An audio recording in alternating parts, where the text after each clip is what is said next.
জানুয়ারি 26শে জানুয়ারি ভারতের ভূমি চালু হলো আইন ভারত বর্ষে সেদিন চালু হলো আইন ভারত বর্ষে সেদিন 26শে জানুয়ারি 26শে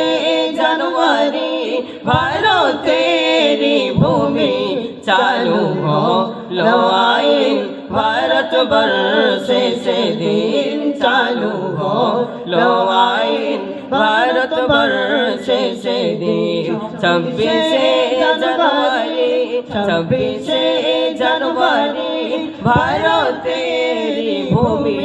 চালু হলো আইন ভারত বর্ষে